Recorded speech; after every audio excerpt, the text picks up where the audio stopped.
Euh, je fais un petit récap.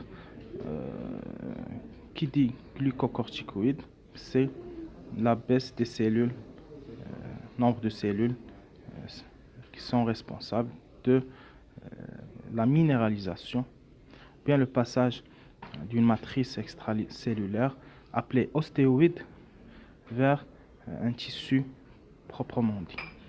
Voilà. Donc là, je vais rappeler juste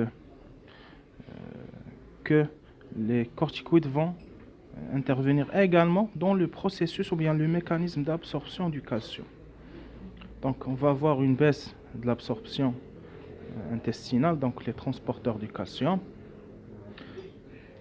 Encore au niveau rénal.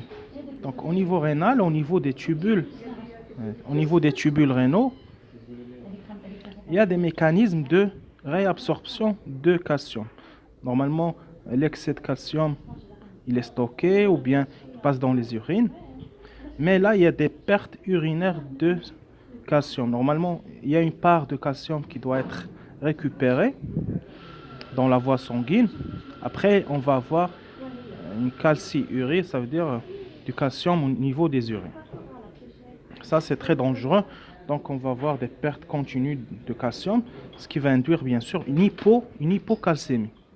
Donc, notez, hypocalcémie, c'est un niveau bas de calcium. Automatiquement, pour maintenir l'homéostasie, donc l'homéostasie, ça veut dire un niveau constant, plus ou moins constant de concentration de calcium au niveau physiologique. Donc, on va avoir la sécrétion. Il y a une glande, c'est la glande parathyroïde. On va avoir la sécrétion de la PTH. Donc, c'est une hormone qui va être stimulée par l'hypotension.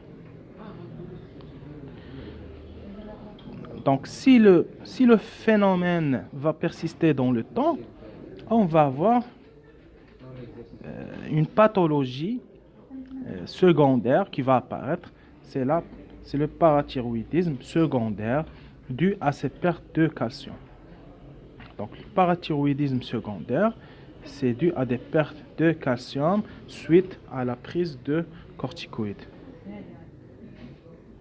Autre effet, on peut constater un hypogonadisme. Ok, les gonades, on entend par les gonades, bon, pour les hommes, le sexe masculin sont les testicules, et chez le sexe féminin, c'est l'ovaire. Voilà. Également, on va avoir une baisse des androgènes surrénaliens. Je rappelle la glande surrénale ou bien la glande suprarénale. C'est une glande qui se trouve au-dessus du rein. Ok? Il y a deux régions, il y a une région corticale et une région médulaire. Donc, au niveau de la région corticale, il y a une zone réticulaire qui est responsable de la sécrétion des androgènes. Voilà, c'est une sécrétion de la cortico-surrénale. Donc, la prise de corticoïdes va encore affecter ce paramètre. Donc, on va avoir une baisse de la sécrétion des androgènes surrénaliens. Voilà. Donc, ce qu'il faut apprendre, c'est que les corticoïdes vont agir à deux niveaux, que ce soit au niveau du métabolisme du tissu osseux. Ils vont agir directement sur l'action des ostéoblastes, ostéocytes et encore les ostéoclastes. Également, ça va intervenir dans le métabolisme phosphocalcique, plus précisément la quantité de calcium qui va circuler dans le sang. Voilà, merci.